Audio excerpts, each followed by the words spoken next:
Salut à tous, aujourd'hui on se retrouve pour une nouvelle vidéo Break News et aujourd'hui dans cette nouvelle vidéo on va parler des nouveautés Lego 2024 notamment pour la gamme Lego Marvel avec plein de sets Lego Marvel pour l'année 2024 mais aussi quelques sets Lego Store exclusifs ou enfin bref d'autres sets qui ont été révélés pour l'année 2024. Donc vous l'aurez compris, dans cette vidéo, je vais vous parler des sets qui vont être commercialisés dès le 1er janvier 2024. Mais juste avant de commencer la vidéo, n'hésitez surtout pas à vous abonner à la chaîne YouTube en activant la cloche pour ne rater aucune de mes futures vidéos. Ça vous permet de me soutenir et c'est totalement gratuit. Bref, ce que je vous propose, c'est d'y aller sans plus attendre.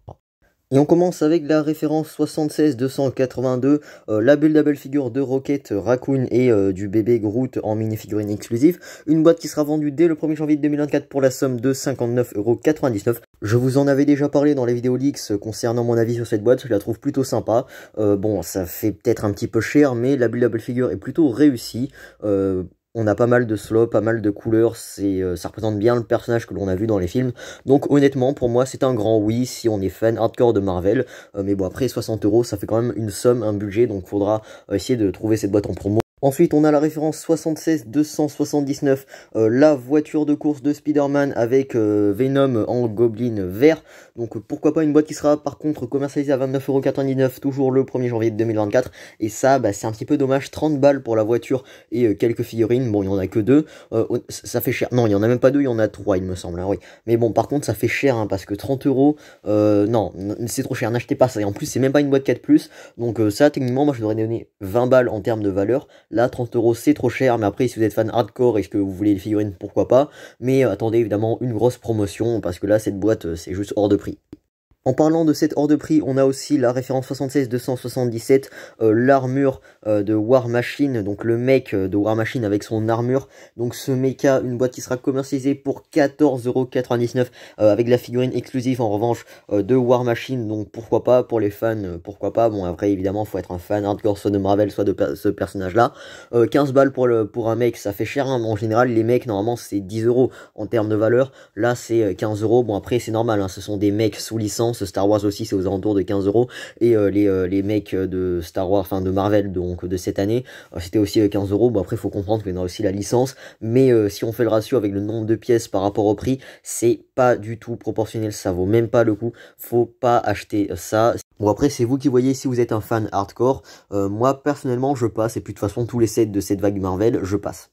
Ensuite, on a la référence 76276, le mec de Venom, donc l'armure l'armure de Venom avec cette fois-ci la figurine de Miles Morales, une boîte à 15 €. Et là, par contre, c'est un petit peu plus intéressant puisqu'on a deux figurines. Là où pour la figurine de là où pour le mec de War Machine que l'on avait vu précédemment, c'était 15 €, mais on a qu'une seule figurine dans cette boîte. Là, on en a deux. Bon, alors ça m'étonnerait que la figurine de Miles Morales soit inédite ou pas, faudra voir. Néanmoins, pour 15 € là, on a deux figurines, ça peut se justifier, sachant qu'on a aussi la licence, mais encore une fois, ça fait un petit peu cher, hein, évidemment. Donc bon, ce sont des sets que l'on peut trouver en promo généralement, et puis bon, même si ce sont des sets d'entrée de gamme, ceux-là, ils sont un petit peu chers. Ensuite, on a une autre boîte entrée de gamme, toujours dans la gamme Lego Marvel pour 2024, et là c'est un petit peu plus intéressant, c'est la référence 76275, une boîte qui sera commercialisée pour 9,99 €, et ça représente donc du coup la course-poursuite avec la moto de Spider-Man vs le Dr. Ock. Donc là c'est plutôt sympa, et c'est plutôt, on va dire, plutôt bon en termes de rapport qualité-prix. On est à 10 €, on a deux mini-figurines, alors ça m'étonnerait qu'elles soient tous les deux inédites, mais néanmoins, pour un set à 10 € sous licence, deux figurines, ça se voit pas trop chez Lego, hein. Même dans la gamme Lego Star Wars, pour les Micro Fighters, c'est plus 10 €, maintenant c'est 16 €, et on a toujours qu'une seule figurine. Alors là, pour les boîtes Lego Marvel, pour ces sets d'entrée de gamme, voilà, là on a deux figurines, 10 balles, c'est plutôt sympa. Bon, évidemment, faut être soit un collectionneur de figurines, mais en général, ça c'est bien pour une boîte pour un achat compulsif pour les enfants. Ensuite, on a la référence 76278, le Warbird de Rocket Raccoon avec Ronan. Donc voilà, c'est le vaisseau de Rocket Raccoon que l'on avait vu déjà, Rocket Raccoon en termes de buildable figure juste au début de la vidéo. Et bien c'était ce personnage-là en forme de renard, si je peux dire ça comme ça. Donc là, c'est son vaisseau personnel à lui que l'on avait vu dans le film Infinity Saga ou un truc comme ça. Donc voilà. Donc c'est un petit vaisseau plutôt sympa, une boîte qui sera commercialisée à 37,99 €. Et là par contre je dis oui, 38 € pour un vaisseau. Bon, on a certes que 2 figurines, donc c'est peut-être un petit peu maigre en termes de figurines, mais pour un vaisseau, pourquoi pas. Le vaisseau est plutôt sympa, bon il y a quand même des tenons apparents, c'est pas un truc UCS. Concernant le prix, 38 €, moi j'aurais tendance à dire pourquoi pas. Après il faudra voir si c'est plutôt correct en termes de rapport qualité-prix avec les pièces, en termes de jouabilité. Mais bon, ça approche aux alentours de 40 €. Moi j'aurais peut-être vu ça pour chipoter aux alentours de 35 €. Voilà, mais néanmoins c'est un petit vaisseau plutôt sympa et Lego aurait pu nous vendre ça à 50 €. De toute façon les fans l'auraient quand même acheté. Ensuite, on a la référence 71-281, le X-Men X-Jet, une boîte qui sera commercialisée pour la somme de 84,99 €. C'est beaucoup trop cher. Pour un vaisseau et 4 mini-figurines, on a la figurine alors je sais plus le nom, mais de la femme là avec ses jambes jaunes. On a Wolverine et d'autres personnages. Bon, je suis pas un fan hardcore, donc voilà, j'ai un peu oublié les noms en tête. Le vaisseau en soi a l'air plutôt sympa, ouais, moi je le trouve sympa. Alors, telle la couleur, je m'attendais peut-être pas à ce code couleur. Néanmoins, ouais, il est plutôt bien détaillé, c'est pas un 7 UCS non plus, mais voilà, c'est bien pour un playset et puis ça représente un vaisseau. En revanche, le prix, là où on s'est vraiment douillé, bon, on a quand même 4 mini-figurines, elles sont pas toutes inédites, il me semble que Wolverine n'est pas inédit, mais néanmoins on a quand même des figurines inédites, mais 85 € ça ne justifie clairement pas ce set là qui est juste en fait overpriced. Mais bon, de toute façon, les fans ou les plus fans l'achèteront sûrement ce set, même s'il est overpriced, mais c'est un set qu'il faudra acheter en promo évidemment. N'achetez pas ça day one, après c'est vous qui voyez. Et pour conclure sur ces reveals de set Marvel, on va terminer par le set que je trouve pour moi le mieux réussi de tous les autres sets, à savoir là, le set, donc la référence 76-280, la bataille finale de Spider-Man vs Sandman que l'on avait vu déjà dans un film qui est passé il y a très longtemps, dans le film No Way Home. Donc c'est une boîte qui sera commercialisée pour 37,99 €, donc pourquoi pas, moi je dis oui, 38 €. Pour la même somme, on avait eu le vaisseau de Rocket Raccoon, là on a, on va dire, un brick build de Sandman. Alors là c'est pas on va dire Sandman en entier, là c'est juste le corps, le haut de Sandman avec des mini-figurines dont la mini-figurine de Spider-Man et d'autres protagonistes ou antagonistes. Et je trouve plutôt sympa, c'est le fait justement que ce Sandman est exposé sur un espèce de socle de diorama noir, donc voilà, et en fait il pourra se combiner avec le set de la bataille finale de No Way Home que l'on avait vu cette année, donc la référence 76-271 qui est vendue à 105 €, et on pourra le combiner en plus. Bon, par contre là faudra dépenser aux alentours de 145 balles, donc ça fait un petit peu cher pour avoir les deux, pour avoir une bataille finale complète, je vais y arriver. Donc voilà, bon, c'est plutôt sympa, le Sandman est réussi, il a l'air d'avoir une pièce nouvelle ou une tempographie nouvelle pour la tête de Sandman, donc voilà, pourquoi pas. Honnêtement, moi le set je trouve plutôt sympa. Ensuite, on quitte le monde des super-héros pour rejoindre le monde des princesses, un thème un petit peu plus calme, si je peux dire ça comme ça, et on commence avec la référence 43-246, le marché, donc les aventures des princesses, donc le marché avec les princesses, donc pourquoi pas. Une boîte qui sera commercialisée dès le 1er janvier 2024, par contre, pour la somme de 99,99 €. Je vous avoue, je suis pas du tout fan de Disney, voilà, je suis pas fan de Disney, donc encore moins de Disney Princess, donc là je peux pas vous faire d'avis qui soit, on va dire, plutôt objectif ou pas. Néanmoins, bon, il y a de la couleur, pourquoi pas, les filles ou même les garçons, enfin les fans de cet univers là pourront bien s'amuser avec cette boîte là. On a des petites maisons, c'est plutôt mignon. Ensuite, on a une autre boîte toujours dans cette gamme Lego Disney Princess, et c'est la référence 43-241, la tour donc du château de Snuggly Duckling, le nom un petit peu compliqué à prononcer. Une boîte qui sera commercialisée par contre pour la somme de 84,99 €, ça fait cher pour la tour et une petite maison, donc ouais, 85 balles pour une petite maison comme ça, avec quelques figurines là, j'aurais tendance à dire que ça fait un peu cher, mais évidemment, ça plaira aux plus fans, pourquoi pas. Mais bon, si vous voulez acheter cette boîte, envisagez de la trouver en promotion, c'est peut-être la meilleure idée. En fait, c'est la meilleure idée, il n'y a pas d'autre solution. Acheter cette boîte en promotion, parce que non, en fait, c'est juste overpriced, c'est beaucoup trop cher par rapport à ce que c'est, ça vaut même pas ce que ça vaut. Ensuite, bon, ça date un petit peu, mais il y a des polybags qui ont été révélés, comme par exemple ce polybag Lego Duplo sous la référence 30-673, mon premier canard, un polybag qui nous permettra de construire 4 constructions en un seul polybag. Ensuite, on a aussi ce polybag Lego Friends sous la référence 3658 avec une petite bicyclette, un petit chariot et une figurine avec sa guitare, ses petits accessoires. Pourquoi pas, c'est plutôt mignon.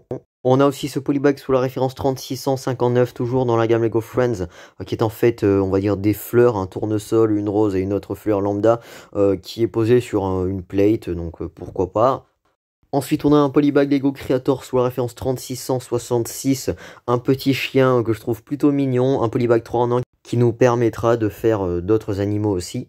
Ensuite, on a aussi ce polybag sous la référence 3667, la fête des animaux que je trouve aussi mignon au passage avec un bébé éléphant, avec un bébé pingouin qui fête un anniversaire, pourquoi pas, c'est mignon.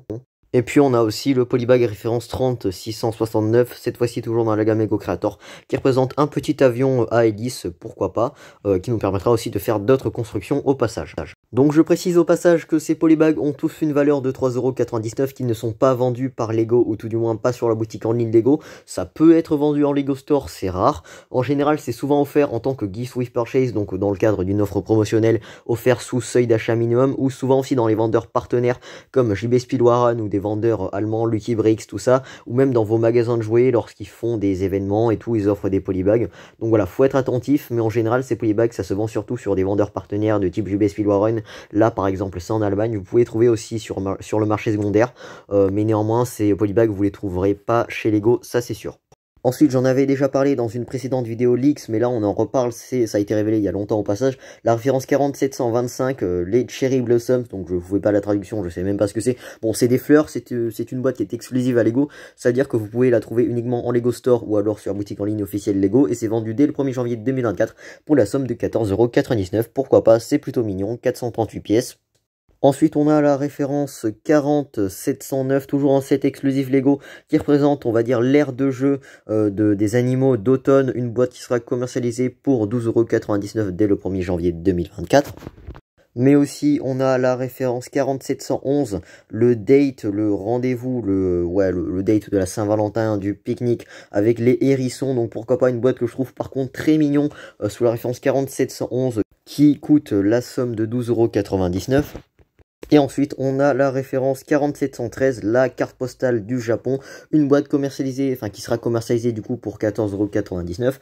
Alors bon, je vous rappelle que toutes ces boîtes inédites, j'en avais déjà parlé dans la précédente vidéo Brick News quand on avait eu des visuels flous, et au passage les prix n'étaient pas confirmés. Là, je vous en reparle pour vous confirmer les prix ainsi que la date. Et bon, même si je vous ai déjà partagé mon avis, je vous le repartage au passage aussi. Et ensuite, pour terminer cette vidéo Brick News, on va maintenant parler de la référence, je sais plus, 4708, voilà, c'est ça. C'est une boîte, bon, dans la gamme Lego exclusive ou dans la gamme Lego Disney Princess, comme vous voulez. C'est une boîte, en revanche, qui est inédite au réseau de vente Lego, c'est-à-dire que vous pouvez la trouver uniquement chez Lego. Et par contre, là, ça sera vendu entre juin et décembre 2024, et c'est pas pour le 1er janvier 2024. Donc c'est voilà, c'est le château microscale de Ariel. Par contre, pourquoi révéler le set aussitôt? Bon, il sera commercialisé pour 40 €, donc 39,99 €, mais uniquement en Lego Store ou sur la boutique en ligne Lego. Par contre, bon, pourquoi le révéler maintenant s'il sort en fait que à partir de juin? Là, c'est vrai que c'est un peu con. Voilà, ils auraient pu révéler ça un petit peu plus tard. Mais bon, après, c'est Lego, qu'est-ce que vous voulez que j'y fasse? Donc voilà ce qui conclut cette vidéo Brick News d'aujourd'hui, donc elle est un petit peu longue. On a évidemment principalement traité des sets Marvel pour l'année 2024, donc cette première vague de reveal. Alors je pense que Lego a un peu sous-estimé cette gamme-là. Bon, pourquoi Lego a révélé cette gamme aussi tard, vivement, et pourquoi on a que peu de sets. Alors il y a aussi le set Spider-Man qui a été révélé il y a quelques semaines, donc 2 semaines ou 1 semaine et demie, un truc comme ça. Ou encore quelques sets 4+, qui a été révélé pareil au même moment. Mais encore une fois, bon, je trouve que cette gamme Marvel est, on va dire, pas trop fournie. Je pense que Lego aurait pu faire plus, mais après, quand on regarde en comparaison avec la gamme Lego Star Wars, pour déjà rien que pour janvier 2024, qu'on a 2 sets, je pense que c'est pas à plaindre, et que en termes de Lego Marvel, on est, on va dire, très bien fourni pour l'année 2024, mais en regardant le rythme des reveals de sets pour l'année 2023, par exemple, en début d'année, donc l'année dernière, enfin cette année, mais en début d'année, donc vers janvier, donc ouais, donc l'année dernière, eh bien, Lego a révélé plus de sets, donc il y avait plus de sets pour la vague Marvel l'année dernière, et là, il y en a un petit peu moins. Je sais pas ce que Lego a fait, bon, là, c'est vraiment pour chipoter, mais aussi, on a parlé aussi des sets Lego Store exclusifs. Donc bon, j'en ai déjà parlé, là je vous reconfirme les prix ainsi que la date. Donc voilà, et puis voilà ce qui conclut cette vidéo Brick News. Donc j'espère qu'elle vous aura plu. si c'est le cas, n'hésitez pas à liker la vidéo, n'hésitez pas à laisser un petit commentaire pour me partager votre avis concernant ces nouveautés, notamment dans les gammes Lego Marvel ou dans les gammes Lego exclusifs. N'hésitez pas aussi au passage à vous abonner à la chaîne YouTube en activant la cloche pour ne rater aucune de mes futures vidéos, ça vous permet de me soutenir et c'est totalement gratuit. Et quant à moi, je vous dis à très vite pour une prochaine vidéo.